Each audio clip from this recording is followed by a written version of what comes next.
Okay, welcome everyone. Welcome to EDSC 551. This is our fifth week. We're almost done. We have one more live session left. This week we'll be focusing on our presentations of our historically marginalized population. And so you have selected a historically marginalized group, and you will be presenting on that topic. All right. So Blast, you ready to go?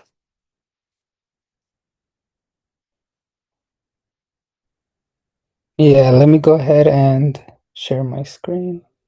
Perfect.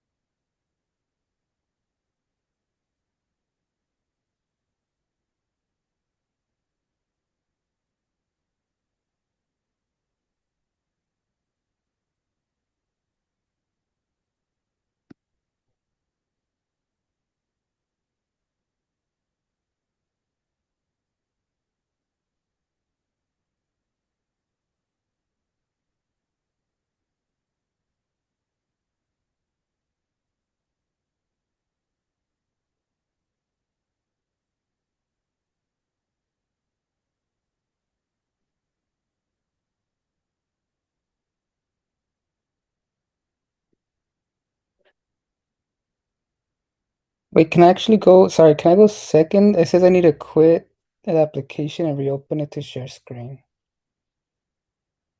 Okay. Sorry about that. Um, Yeah, I can go. okay, go ahead. Hmm.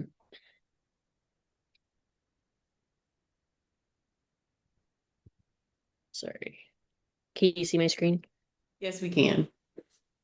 Let me move this around.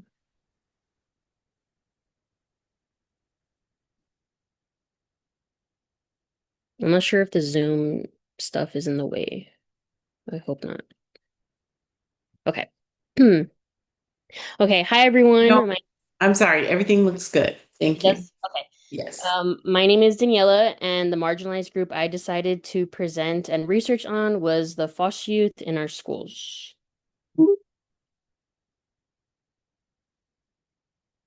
Okay, so who are our foster youth? So these are children placed in out-of-home care. In the US, there's approximately 400,000 children in our foster care system, and they are in out-of-home care due to abuse, neglect, or family instability. So this is where the mandated reporters come into play. And they may live in foster homes, kinship care, which is when they live with a relative, such as a grandparent or a sibling. And then there are the group homes. Okay. So the current issues and challenges. So foster youth children face a lot of instability, whether it's the frequent school changes or the placement changes. So when they move from a one home to a different home for, there's a number of reasons why they move so much in their homes. And then there's the gaps in academic credits. Maybe perhaps they were failing some classes and then they, weren't able to make it up and then they moved schools and they weren't able to get those credits, things happen. And then there's the increased emotional and behavioral challenges. No matter the age, a small child or a high school student, you can't expect, a child to sit in a class for 8 hours and be totally focused when there's so much going on at home that not many are aware of. And then there's the lower high school graduation rates. There's a lot of high school dropouts and that are in the foster care system.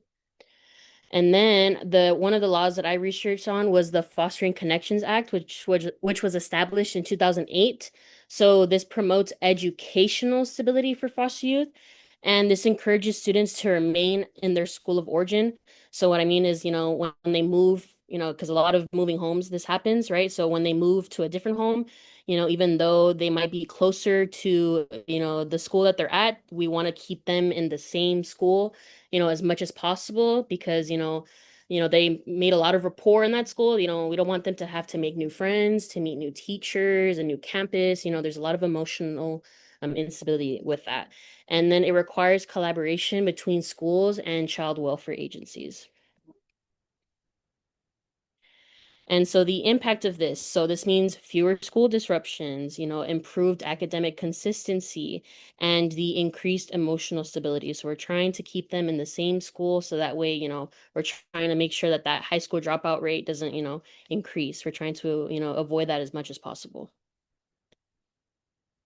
And then I have the Every Student Succeeds Act, which was established in 2015. So this identifies foster youth as a distinct student group, subgroup, so that way they don't, get lost in the data, and that we're requiring the tracking of academic, purpose. And this mandates foster youth points of contacts in the school districts.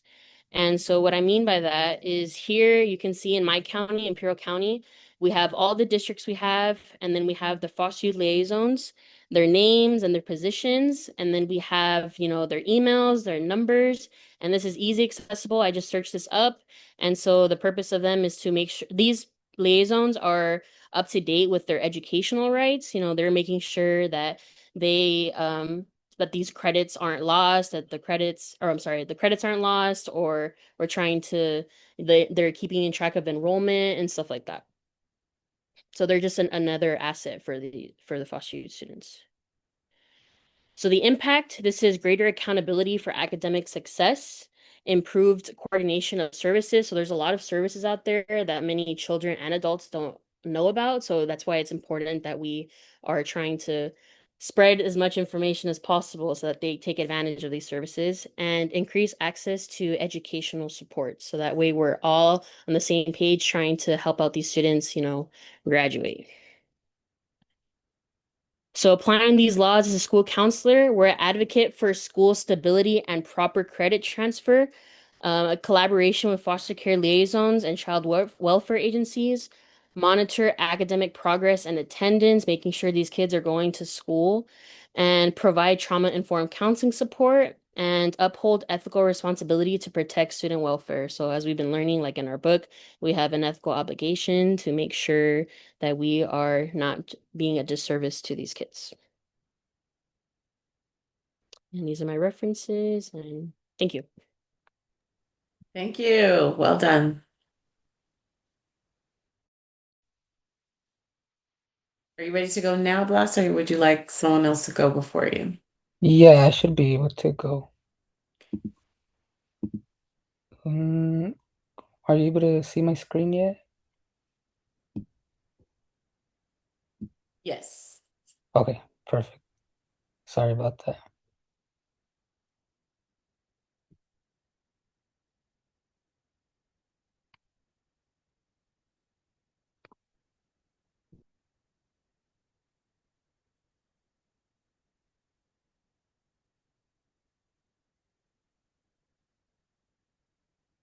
Okay, so I chose to focus on English learners, uh, because well, this is a group that is very close to my own experiences. Here where I grew up, this is the same district that I work for currently, and pretty much our community is mostly Hispanics. A lot of them who come here for field work, they don't even speak English yet, and so of course their kids don't either. And as a student, and now as someone who has worked in different positions in these schools and perspectives, I've been able to see how that creates a struggle for these families and these students. So English learners are students who are still developing proficiency in English, but that doesn't mean that they lack intelligence or ability. Many are bilingual or multilingual, which is a big strength. At the school that I work for, there's a lot of students who speak Spanish and Triqui.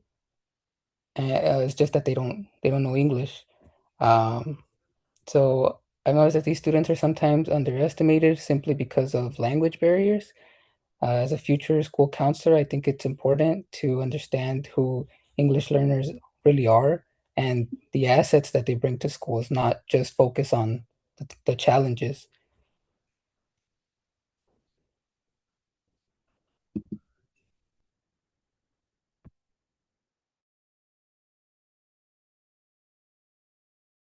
By English learners include language barriers, which affects classroom participation, testing, and even social interaction. And I've seen students who clearly understand the content sometimes, but they just struggle to express themselves in English. I know some of our aides, they help the students do some of their problems in Spanish, and they have no problem figuring that out. And sometimes it can be frustrating or discouraging when they don't understand that. And many families also struggle to communicate with the schools due to the language differences, which can limit advocacy and involvement. And these challenges can lead to anxiety, low self esteem, and students feeling disconnected from the schools.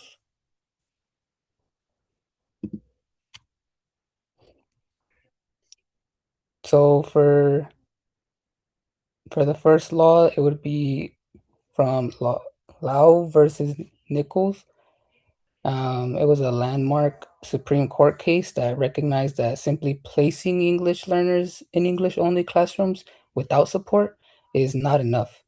The court ruled that schools must take affirmative steps to help students overcome language barriers. This is especially important because many people assume treating students the same is fair, but this case shows that equity sometimes requires different supports to ensure equal access.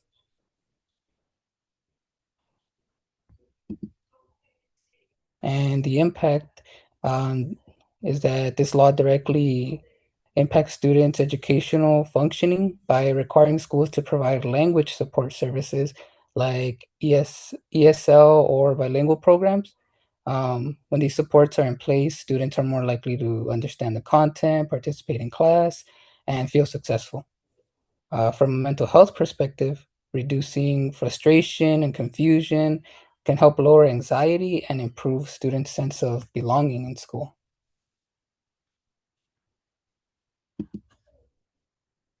And then law number 2, Every Student Succeeds Act, Title 3, and this specifically focuses on ensuring English learners receive high quality instruction and language support. What stands out to me is that the emphasis on accountability and family engagement. Uh, in my in my experience as a community liaison, I saw how important it is to involve families in ways that are accessible and culturally responsive, to the point that our district actually hired a separate company that requires translation in Triqui and Mixteco because that's not a language that many of us speak, even though we do speak English and Spanish. Um, so Every Student Succeed Act pushes schools to track progress and not let English learners fall through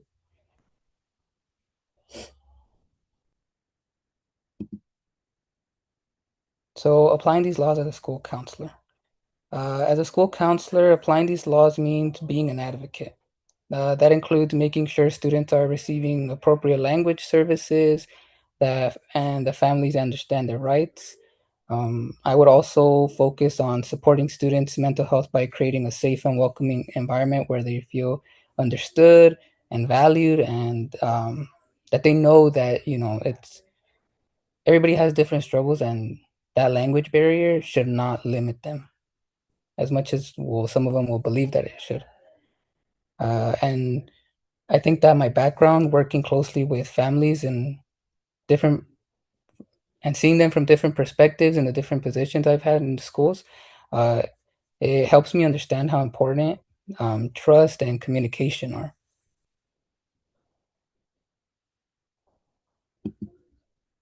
And these are my references.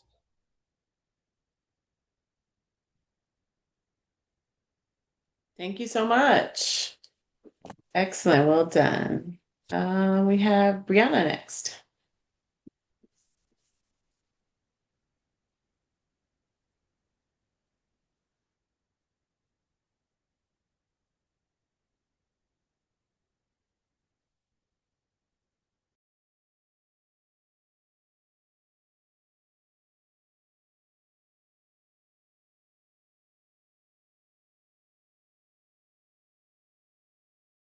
Okay.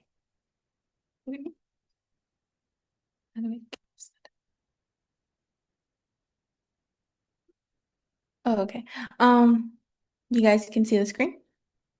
Okay, cool. So, okay, yeah. As assignment three, historically underserved students. For this, I chose the LGBTQ plus youth. Okay. And LGBTQ youth, who are they? LGBTQ is an acronym used for people who may identify as gay, lesbian, bisexual, transgender, queer, or questioning, or any of the other diverse sexual orientations that are not heterosexual or cisgendered, such as asexual. And this group includes an average of 8% of our youth. Some challenges. This group has been underserved for a long time, even in schools where they're meant to be a safe space for students, but because the schools aren't really acknowledging who they are, um, and don't do what they need to keep them safe, so it's not a safe space for them. Many of these challenges still exist today. These students face a lot of bullying, harassment, discrimination, abuse, that's related to their sexual orientation or their gender identity, um, not only in school, but also outside of school. And like we've learned, school climates um, and safety have a direct impact on the student's mental health and their like academics. So when a student's feeling unsafe, it can lower their GPAs and grades and everything, and that's going to lead to higher dropout rates, poor mental health, leading to anxiety, depression, and they're then at risk, higher risk for suicide attempts. And about 68% of LGBTQ students have reported that they felt unsafe at school. And many also are fear, like if they're not out already, they have a fear of being outed to their family or their peers, which would then could put them in like more potential risk. And they also just lack overall access to support and safety a lot of times. And this leads to affecting their overall well-being and ability to success in school. And so the laws that impact them. The first one is Title IX. This is a U.S. federal civil rights law that prohibits sex-based discrimination in any education program or activity where they're receiving federal funds, so like public schools, K through 12, and it's enforced by the U.S. Department of Education. It was created in 1972. And this law also makes sure that schools have the procedures in place in case there's any violations of this law. Along with Title IX, we have Title VIII, or the Equal Access Act. This U.S. federal law was created in 1984 and requires public secondary schools that are also receiving federal funds to provide equal access to extracurricular groups that meet on campus. And that's going to be regardless of the group's religious, political, or any other background, such as like LGBTQ plus identifying students, just as long as the meetings are voluntary, student-led, and not disruptive. So then how these laws affect them. So Title IX and also Equal Access Act both help protecting LGBTQ plus students from discrimination, bullying, harassments in school. These laws help create the safer school environments by requiring schools to take reports of harassment more seriously, and by ensuring that there's laws to protect them, ensuring that the students are treated fairly regardless of their sexual orientation or gender identity. This makes students feel more protected, safe, supported, And that's going to lead to overall them feeling safer and more comfortable at school, and that's going to improve their mental health and academic success. Having these inclusive, safe environments where the students can connect with others who are also facing similar challenges creates a better sense of belonging for them as well. All of these things can reduce anxiety and depression and their mental health issues. And also, this will increase attendance and academic engagement. These laws help create safe school environments for these students where they can focus on learning and getting um, a better education instead of like being in fear. So applying this as a school counselor, um, as school counselors, applying Title IX and the Equal Access Act is part of the job. School counselors must respond when discrimination interferes with the students' access to education. So we are advocates and we need to be advocating for these students and making sure their identities and rights are protected. It's important to recognize discrimination and harassment and also be active on responding to it in a timely manner and like appropriate to like the laws and whatever requirements there are at the school. Counselors help creating the school environment overall, so they should make sure that it's a place where students are feeling safe to speak to adults and report issues no matter what. And they also help students in their well-being by promoting safe and inclusive spaces. Also, protecting student confidentiality is also important, especially for students who, like we said, are not out yet. And then conclusion. So the LGBTQ plus youth have been and still are underserved group that will continue to face many challenges like they have in their safety and mental health. The two laws that were mentioned, Title IX and Equal Access Act, are very helpful when it comes to protecting these students from harm and creating a safe and inclusive school environment for them. These laws are only really effective though when they're actually applied. So it's important that school counselors have a responsibility and like follow through with it to advocate and push these laws and make sure they're being followed so that they can help the LGBTQ plus youth to make sure they're getting the education that they deserve. And then these are my references. Thank you. Thank you. Next, we have Natalie. I'm gonna go ahead and share my screen. And, all right. Let's see. Give me a second. Can everybody see? Can everybody see? Yes. Okay, We did. perfect. Okay. Yes. Yeah, okay. All right, so I'm gonna talk about undocumented youth as a historically underserved group. Here are table of contents. I'll briefly go over the challenges they face, There's, the you didn't laws. you didn't start your slideshow yet.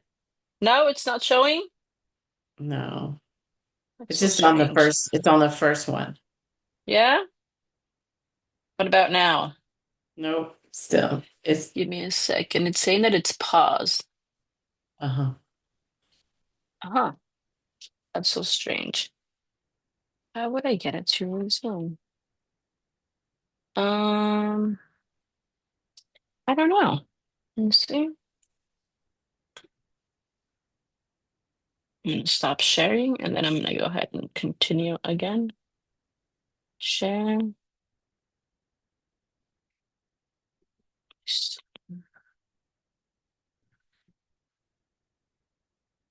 I don't know what are you able to see? Nothing Can you at this see? point. It's not What even about now? sharing now. No? Hmm. Let me try and figure this out. Give me a second. Let me go ahead and share. Okay. And now? Anything now? Yes. Perfect. Okay. Like I mentioned, I'm going to be talking about undocumented youth. Um, and then here, my table of context. I'm going to go over the current issues and challenges, one of the laws that I looked up, the impact of the law, another law, the impact of that law, and the applications as a school counselor, and our ethical responsibilities. So here we go. So undocumented youth often live with a lot of uncertainty. Many worry about deportation or being separated from their families. And that kind of fear can really affect their mental health. It's common for these students to experience anxiety, stress, and difficulty focusing in school. Academically, limited access to financial aid or future opportunities can make school feel discouraging at times for these kind of students. Some students are also hesitant to ask for help because they're afraid of being exposed. The first law, one of the most important laws, I think, that protect undocumented students is the Supreme Court case, the Plyler versus Doe. So what this ruling says is that public schools cannot deny students a K through 12 education based on immigration status. Schools are also not allowed to ask families to prove citizenship to enroll students in these schools. And this law also helps ensure that documented students are given the same opportunity to learn as everybody else. Here we have the impact of this law. Because of Plyler versus Doe, undocumented students can attend school without worrying about being turned away. Educationally, that means consistent access to classes and support services like counseling.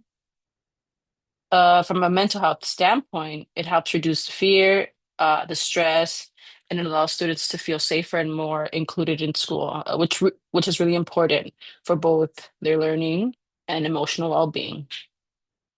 Another law is FERPA, which stands for Family Educational Rights and Privacy Act. So this law protects the privacy of students' education records.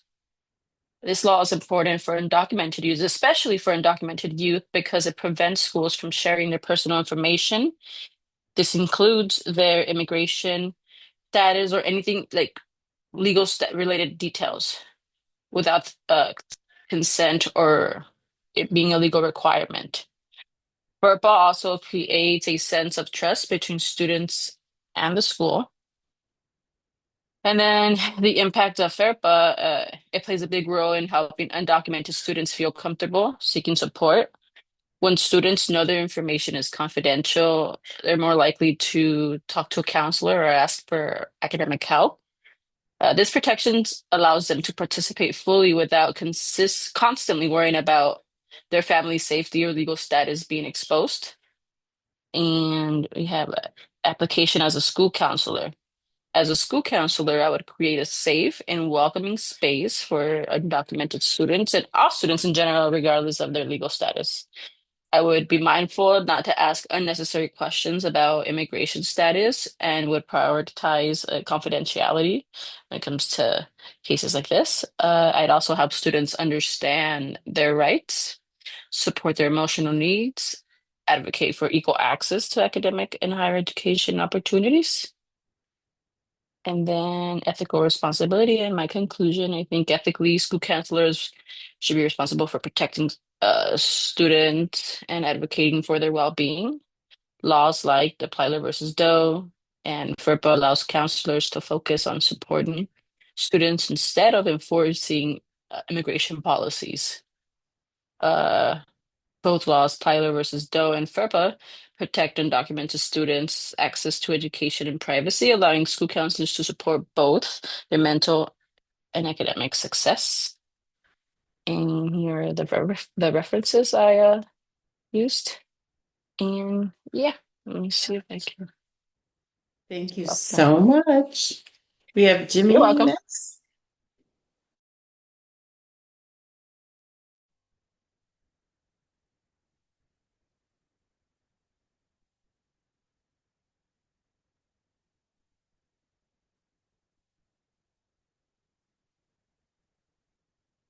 Are you guys able to see my screen? Yeah.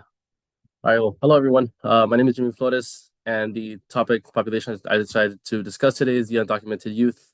The reason for that is I grew up in a community that's we have a lot of undocumented local community members. I have had family members, close friends who are part of this population, and I've seen firsthand the effects and the difficulties that come with it. And it's a population that I am motivated to assist in my future career as a counselor.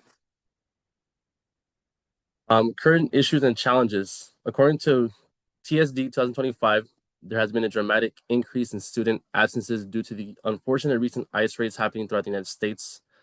Students are beginning to fall behind academically in all aspects, not being able to attend school. Students with a family member that is also undocumented are beginning to miss school due to the fear of separation, an increase of stress, an increase of chronic stress or feelings of isolation have been increasing due to the recent incidents. So just considering already the stress that they go through with having the undocumented status with everything going on, it's only making the situation worse for these students and their struggles. Students also um, struggle with barriers going towards post-secondary education, such as limited financial assistance, availability of hesitation of seeking support, and resources because of the belief that there may not be enough help for them, just because the fact that this type of things are limited to them. They see that school is maybe not as important, not as necessary, so their grades may struggle, and just their overall motivation moving forward is going to be hit. Some of the laws of help for our undocumented students and the effects. The first law I chose to discuss is Plyler v. Doe, 1982, very important law. This law indicates that all children in the United States, regardless of their immigration status, is entitled to a free, public, and equal K-12 education. This law also prohibits all schools from asking or denying any student based off of their immigration status.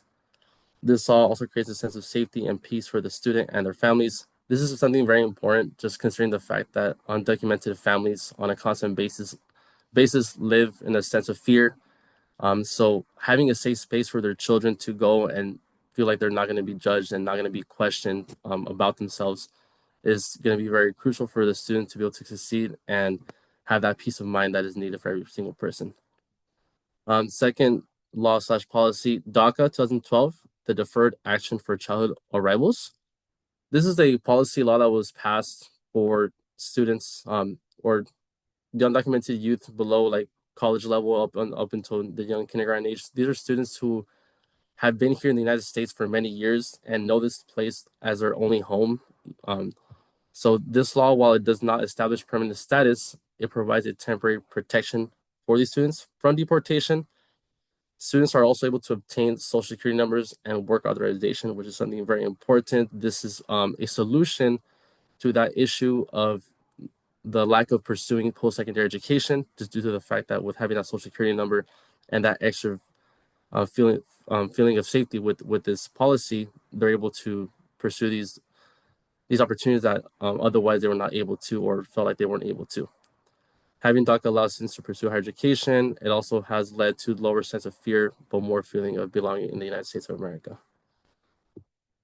And lastly, our application of these laws in counseling. With these laws, we could help our students feel safe, supported, and ensure the confidentiality of their information. We could more confidently advocate for post-secondary education. Due to DACA 2012, college is an attainable goal now. Alongside college and scholarship applications, the encouragement to apply for scholarships that apply directly to their population will also be encouraged. Cultural sensitivity and social emotional types of counseling will be important to assist these students. Considering everything they go through, is very crucial that we use cultural sensitivity. And we as counselors use these laws to connect with the family members of the students, helping them feel supported and explain the resources available to them. If we're able to use these laws to help the students, we're able to connect with the parents, the families, and also help them find out more resources available to them as a family. And lastly, these are my references. And that is it. Thank you. Thank you. Well done, Jimmy. Next, we have Estrella. Perfect. Let me go ahead and share my screen. Can you guys see?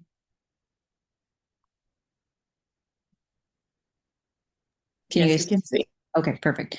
So I focus on historically earned underserved students. We all did, but I focus on our special needs population. So if students have a learning problem or a disability, it makes it harder for them to learn compared to other students their age, and they're also considered part of a population of students with special needs. So these challenges may include difficulty sitting still or even maintaining focus during a lesson. Decorations on the wall and other students and classroom items can especially be distracting for students with disabilities. Friendships are another challenge for students with disabilities. Other students may hold negative attitudes or stereotypes towards students with disabilities, which adds complexity to social interactions. Students who have ADHD or dyslexia may read and write more slowly than others, which often leads to feelings of frustration or discouragement. Classrooms may not always be equipped with the necessary resources to fully meet the needs of students with disabilities. And finally, and unfortunately, one of the most overlooked issues is that teachers may not be fully aware of the extent of their students' disabilities, and this lack of awareness can create challenges for not only the teacher, but especially the student as well. So, according to Congress, disabilities are a natural part of human experience, and because of this, individuals should be able to participate in and contribute to society. When improving educational rights, the goal was to promote equal opportunities and participation, independent living, and economic self-sufficiency for individuals with disabilities. Before IDEA, many children with disabilities did not receive appropriate educational services and were often excluded from the public school system. Undiagnosed disabilities prevented children from having successful educational experiences, and families were often forced to seek services outside of public schools.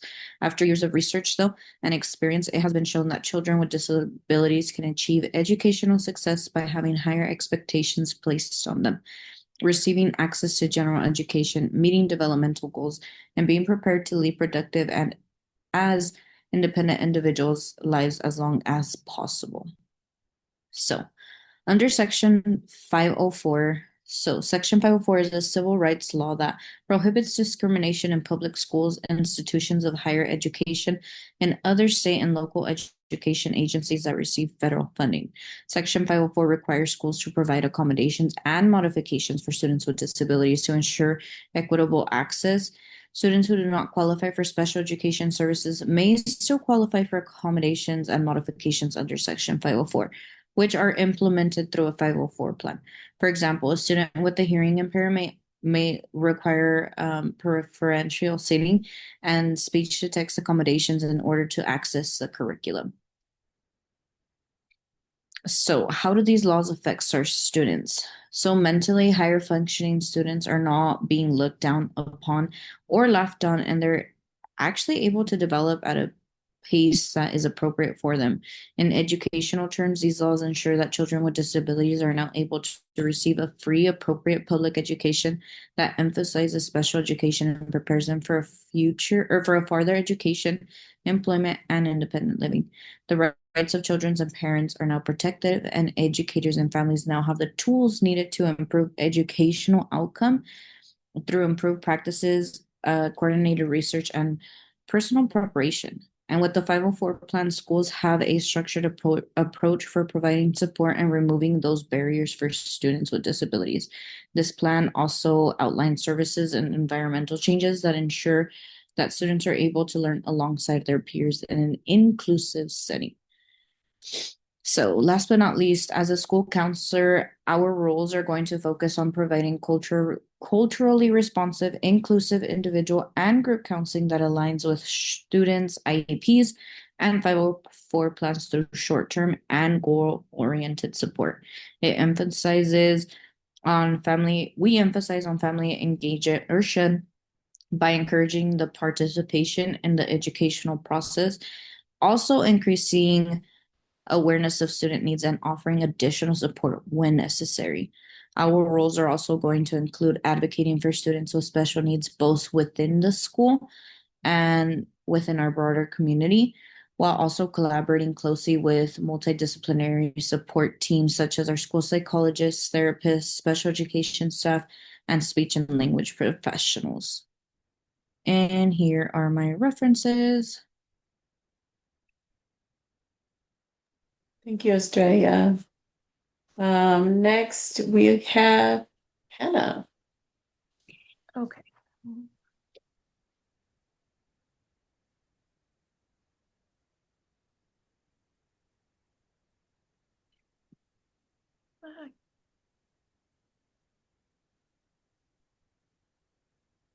Oh no, now I can't get to my. Oh, I lost it. Okay.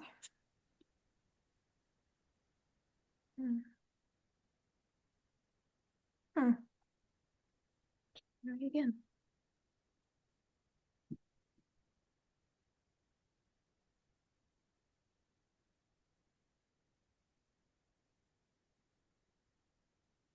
Okay, I don't know why it won't come up. Maybe the next person needs to go because I can't get it up right now.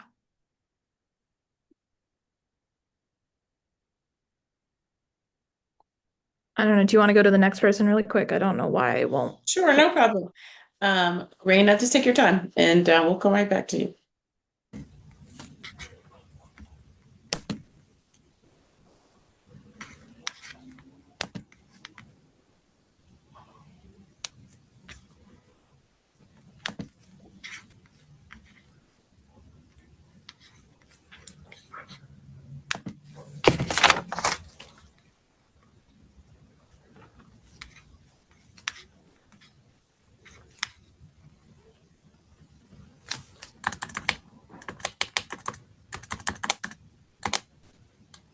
Okay, can you all see my screen?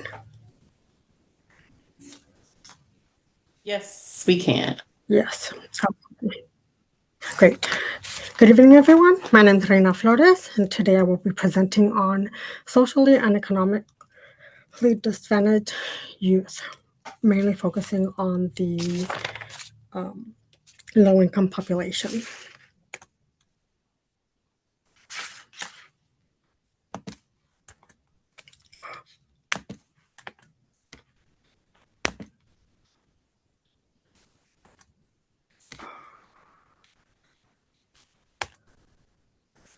It just froze on me.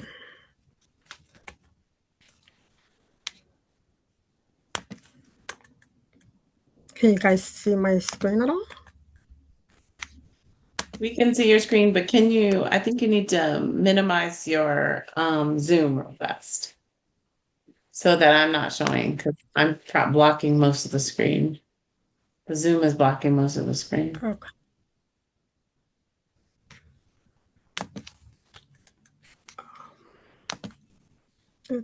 I did that already, but it's not.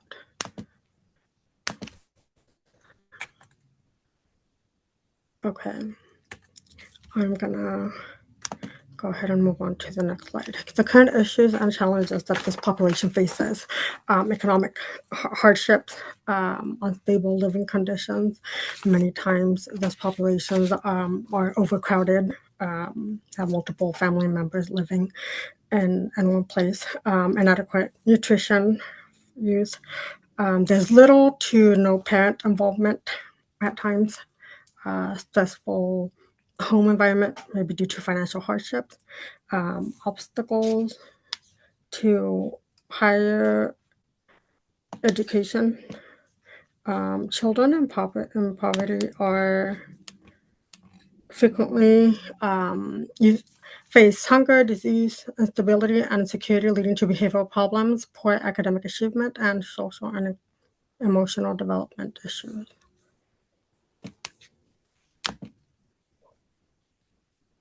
Mental health related law. I chose one of each. I focused on the Medicaid one. This was established in 1965. This reduces the inequities tied to poverty. The EPSDT stands for early and periodic screening, diagnostic, and treatment. This is early intervention for youth of mental health needs. This also covers mental health services, including counseling, therapy, psychiatric needs, behavioral health interventions and substance abuse treatment. This helps close the gap, and this is made accessible free of cost to low-income populations.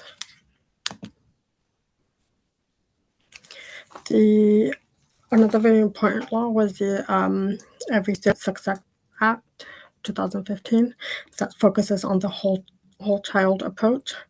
Federal funds, including Title I and Title IV, focuses on a wellness team that I will be talking about in a bit. That's also part of the California Community School Partnership Program. The school site that I'm currently at is the LSL Union School District, and this is according to the district social worker, 97% of all students within this district are living under the poverty levels. So last year, the LSL district was awarded a $17,100,000 for all 12 schools to implement the community school strategies, which is a great program for low-income students. How is it that these laws impact? Part of the wellness team at my school site, the one that I'm currently job shadowing, all of these team members. This has a cost team director, the school counselor, the school psychologist, school social workers, effective school solution clinician month, and they also train staff, all of the wellness team, a couple of times a month as well. And they have this includes the sticks and stones counselor, the wellness coach, and the community school coordinator. The overall purpose is to give these students tools and opportunities to succeed overall.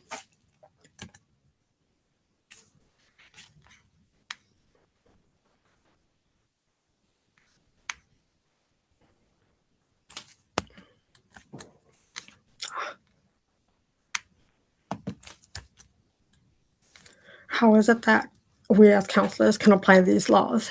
We can help families understand their legal rights, and we can help them by giving them translated materials or interpretation services to English learning parents or students.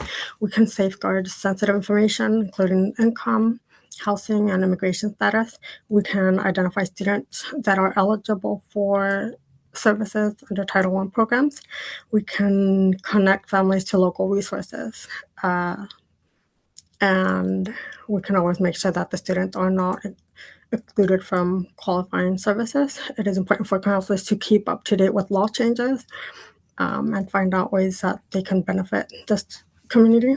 And we can advocate for fair treatment and address harassment and bullying assemblies year-round. These are my references. And as Cesar Chavez once said, real education should consist of drawing the goodness and the best out of our own students. Thank you. Thank you. Well done. What do we have next? Hannah, I'm going to try to get back to you.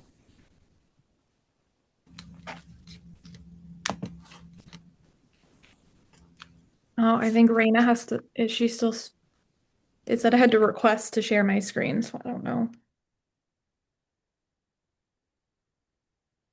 Are you still sharing, Raina? If you can just end your presentation and go back and make sure you're not sharing it yet. I hit multiple, so you should be able to do it, Hannah. Okay.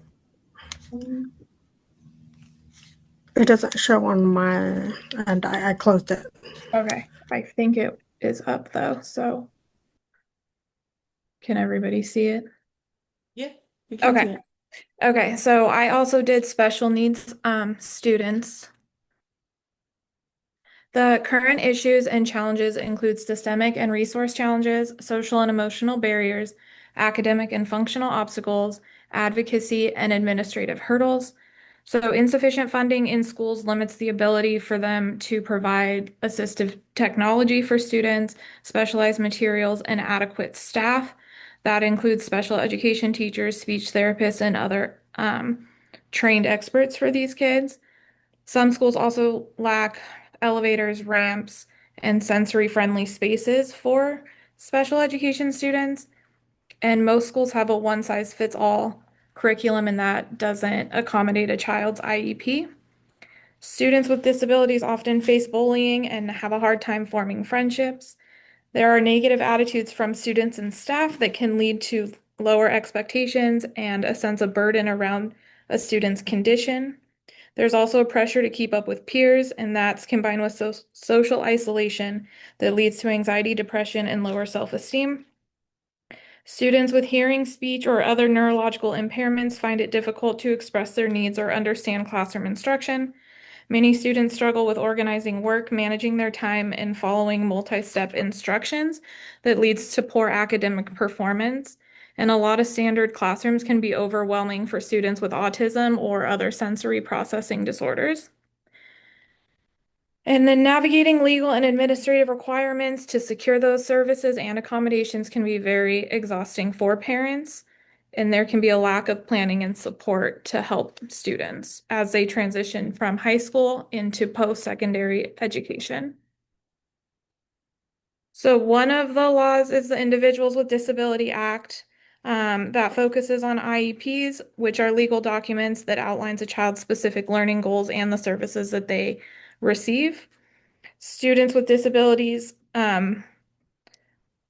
according to IDEA, the students with disabilities must be educated alongside other students that are non-disabled as much as possible. And there's also a child fine provision in public schools that requires them to proactively identify, locate, and evaluate students suspected of having a disability at no cost to the family. And to be eligible for services, students must fall under one of 13 disability categories: intellectual disabilities, hearing impairments, speech or language impairments, emotional disturbance, autism, traumatic brain injuries are a few, and it must adversely affect their academic performance. The second law was the Americans with Disabilities Act. Students that have a wheelchair or a visual impairment must have the accessible materials.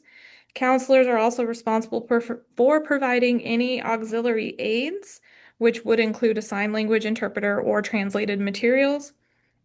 Students who have what they call an invisible disability, so anxiety, ADHD, or any other chronic illness, cannot be excluded from field trips, extracurricular activities, or honors programs due to their condition. And accommodations should be designed to remove barriers. So if a student has social anxiety, they should be able to have an alternative to like present a project privately instead of in front of the class. And then counselors have to teach students how to disclose their disability and request accommodations as they transition into college or the workforce. And then the ADA also prohibits schools from retaliating against anybody who advocates for disability rights. And it also requires schools to have grievance procedures. And counselors are usually the ones that have to remediate any impacts from this, such as bullying for the students. Okay, so the impact on mental health or educational functioning. The ADA protects any child with a mental health condition. Again, that includes anxiety, depression, ADHD, just for a few. Reasonable accommodations are delivered through 504 plans. These accommodations could include access to that child's safe person. For example, that could be a counselor, access to fidget tools, or the ability to take sensory breaks when needed, or extra time on assignments, or a quiet place to complete assignments or tests. And the ADA also mandates that the school has to take proactive steps to prevent and stop bullying for students with disabilities because they're usually the target. The school counselor's role is to have classroom lessons, individual or group counseling sessions, The counseling sessions that they do have are usually goal focused, and those goals are also included on the IEPs and 504 plans. School counselors also should encourage family involvement and consulting and collaborating with staff and families together, as well as any other support staff or professionals that the child works with. And then those are my references. Thank you very much. We have left Destiny, Claudia, and Tanya who would like to go next. I can go next. Okay.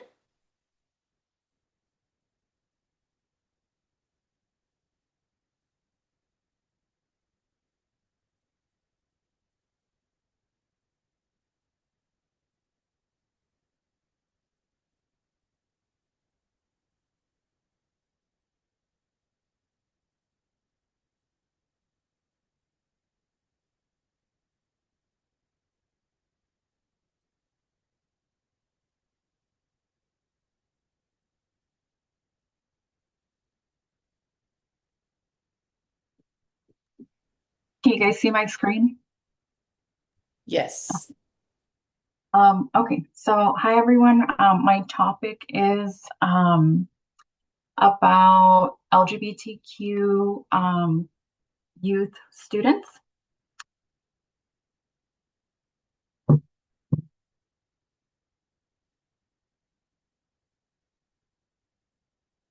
So who are LGBTQ students? LGBTQ youth are students who identify as lesbian, gay, bisexual, transgender, queer, or they're still questioning their identity.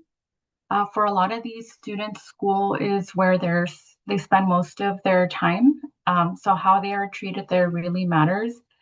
And it can either feel like a safe place or it can feel stressful and isolating.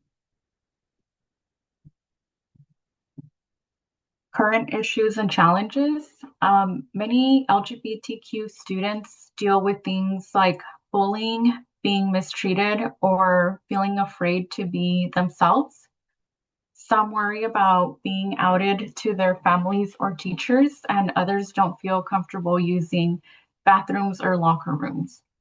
All of this can obviously lead to anxiety, depression, or just not wanting to come to school, which obviously then affects learning.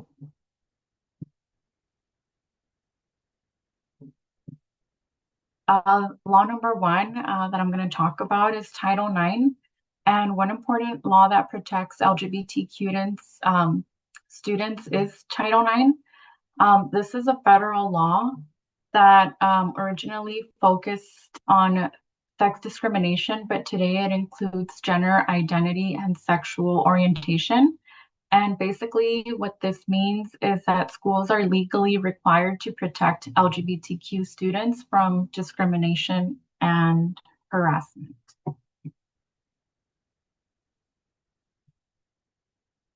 The impact of Title I on students and why Title IX matters.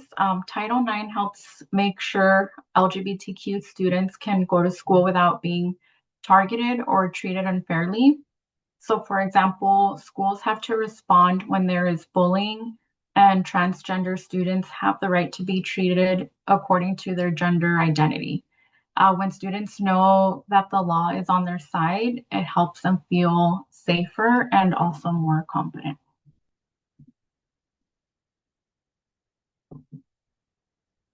A second law that I'm going to talk about today is FERPA, which stands for Family Education Rights and Privacy Act. This is another important law which protects student privacy. And this is really important for LGBTQ students because their sexual orientation or gender identity is personal information. So basically what that means is that schools are not allowed to share that information without the student's permission, obviously except in certain safety situations. The impact of FERPA on students and why it matters. FERPA helps protect students from being outed. So for a lot of LGBTQ students, especially those who don't feel safe at home, being outed could be very harmful. And when students trust that their counselor will keep things private, they are obviously more likely to ask for help.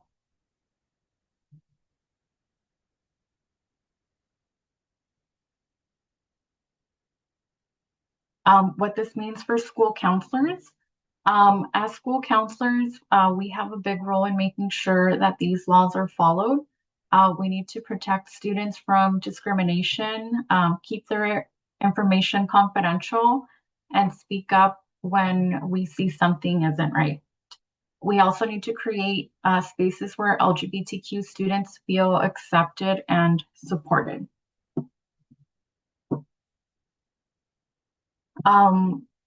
So why this is important: when LGBTQ students feel safe and respected, they do better in school and they feel better emotionally. So laws like Title IX and FERPA give us the tools to protect them and help them succeed.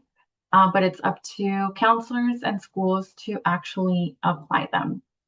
As a future school counselor, applying these laws would show up and everyday choices I make. So with Title IX, that may mean taking bullying or harassment seriously, especially when students are being misgendered, and also working with staff to make sure that school policies are actually being followed and not just sitting on paper. With FERPA, it's about being careful with student information, making sure that I don't share any personal information without checking with the student first. And I also think that part of my role as a future school counselor is helping staff and families understand these laws better, since not everyone realizes how much they protect students.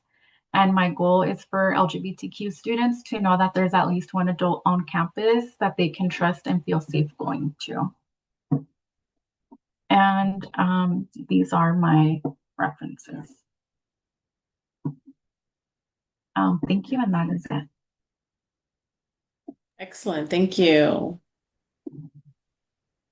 Tanya or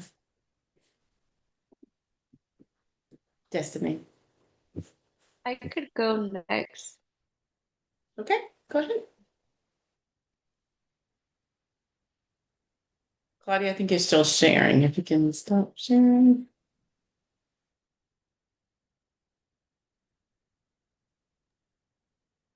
I'm done sharing. Can you confirm?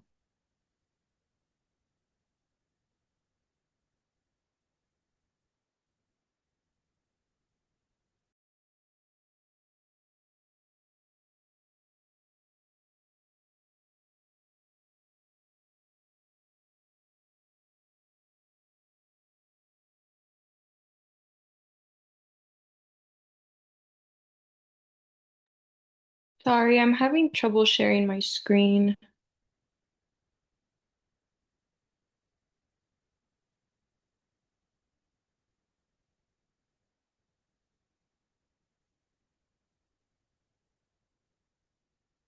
What is it saying? Um, it takes me to, hold on, let me click it again. It says entire screen desktop one, and then when I press share, it says open system settings. No, so you can do you if you have it on the application, it's probably easier, or you can do the entire screen, whichever one you want. And then Let me try it again.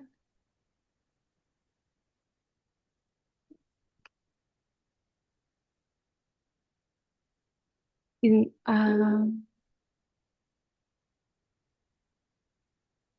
yeah, it just says open system settings. Sorry, it's my first time ever sharing my screen on Zoom. well, just try a window then. Let's see, maybe a window might be better for you.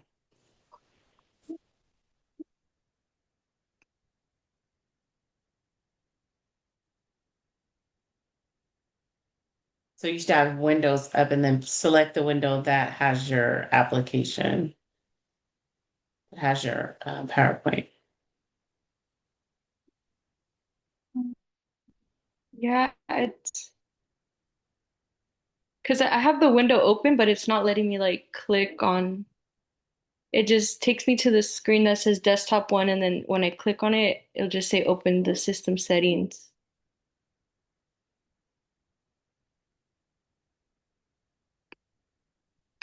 Does Tanya want to go? Okay. Just close Wait, out and try again. okay.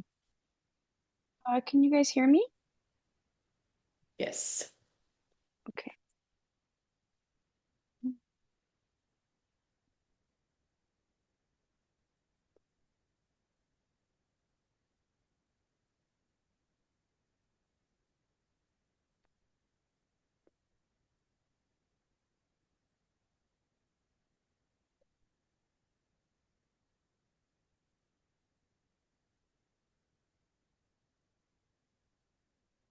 Awesome.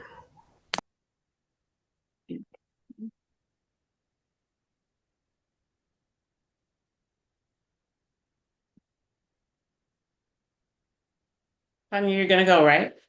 Yeah. Yeah, it's just going, My it's just screen. loading slow. Okay. Did it work? Can you guys see it? You have your systems is blocking it, yeah. Mhm. So now just hit your slideshow. You're good to go. Okay. Is it good now? Yes. Okay. Hi, everyone. Today I will be doing my presentation on students who experience homelessness and laws that help support them in their educational endeavors as well as their mental health. Students who experience homelessness suffer from a lot of different impacts. Some of them include emotional distress as well as anxiety, lack of stability, etc. So these students who experience homelessness have to move oftentimes because they don't have housing, and that creates housing stability, which can make it very hard for them to focus in school. It's also hard for them to form relationships and keep up with assignments. Because of this, these students are at a greater risk for anxiety, disengagement, and falling behind academically.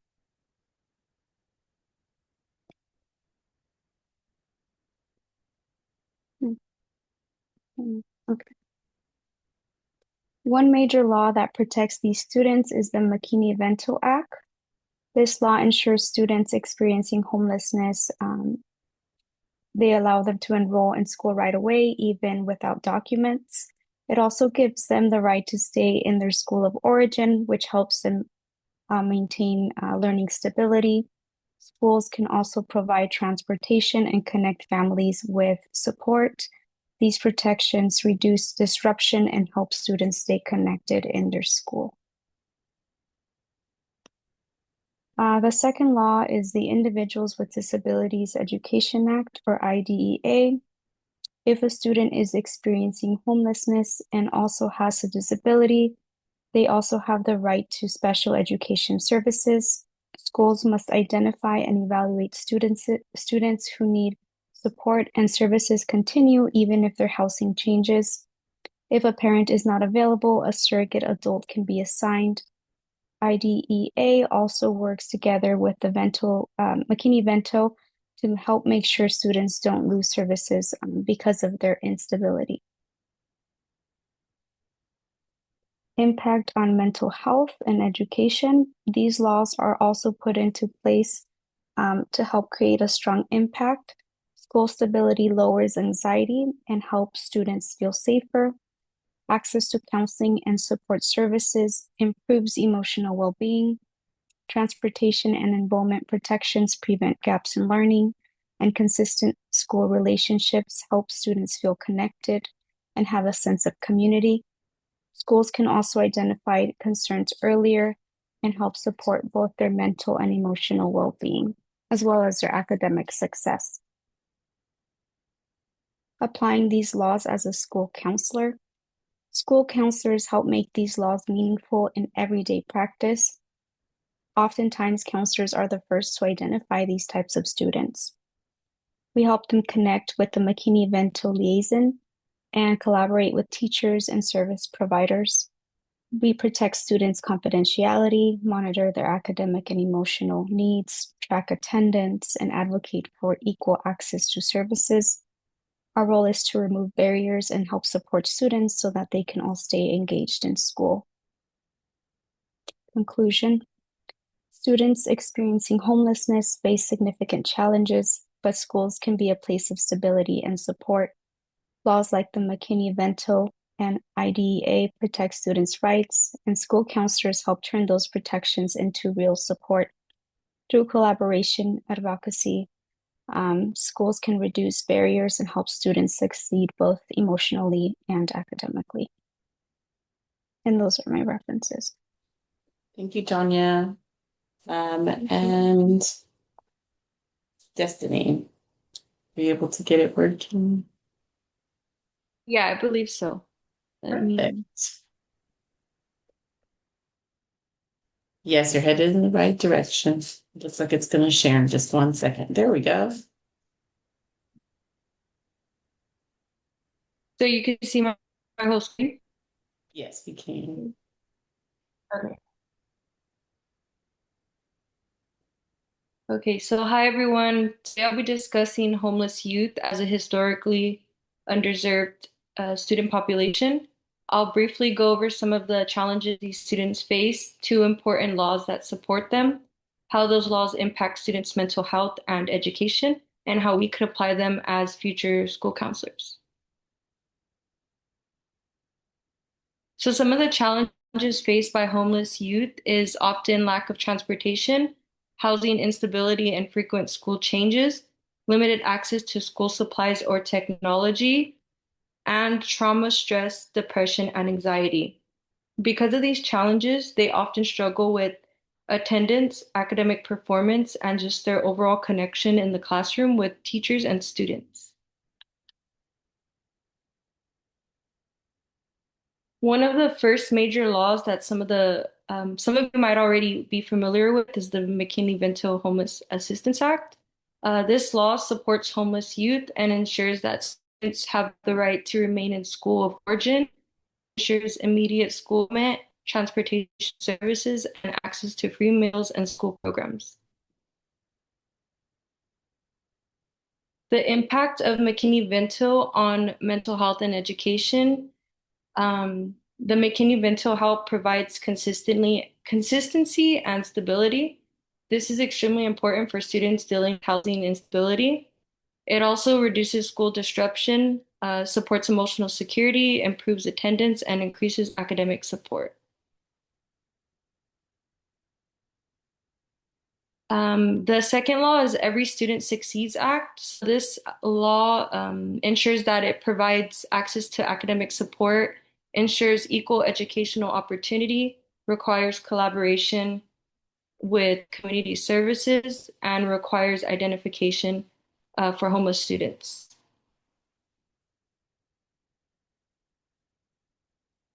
The impact of ESSA on students, it allows, ESSA helps schools to identify students early so they can receive academic and mental support. When students receive counseling and additional services, they are most likely to stay engaged and succeed academically.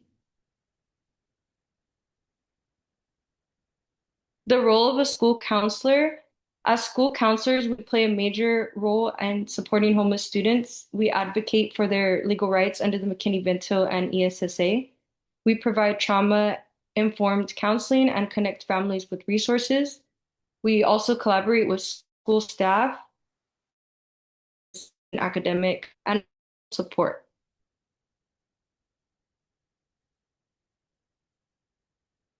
And then lastly, I just put up some potential indicators of homelessness. So the major indicators is hunger, tardiness, hygiene, lack of participation, unmet medical or dental needs, sleepiness or fatigue in the classroom, enrollment at multiple schools or lack of records, and gaps in their learning. There's just a few indicators to be on the lookout for.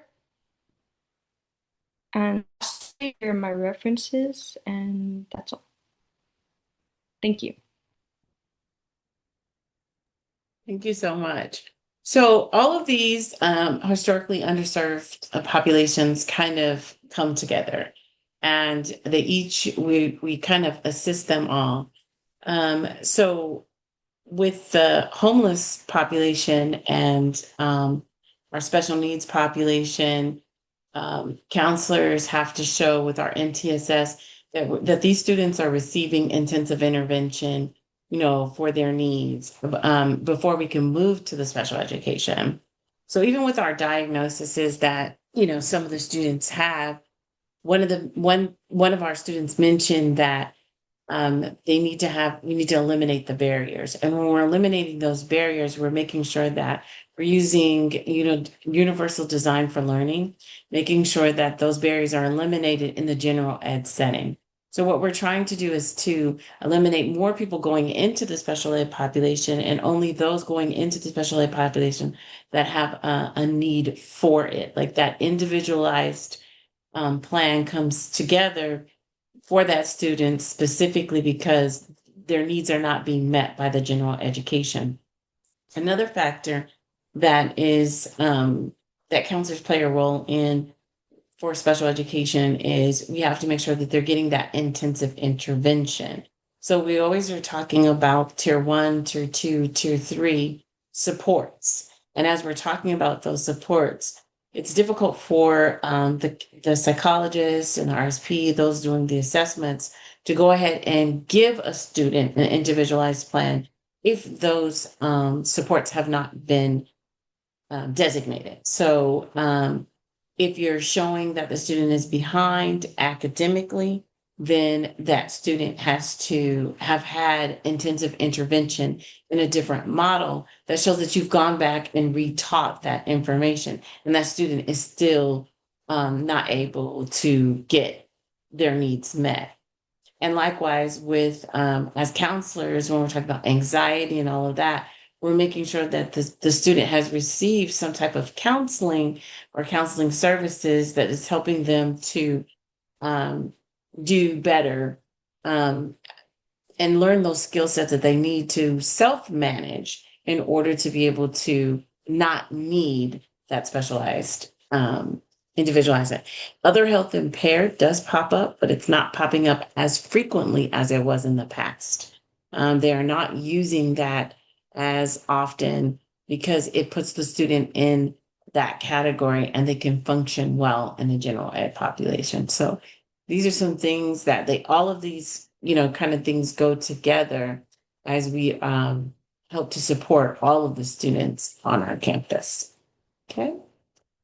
Next week, you guys have chapters, I think it was 11 and 12 for your reading, and you have also one assignment, which is your freedom of expressions assignment. Remember, you're doing it from the perspective of a high school student. So just remember, as you're writing from that perspective.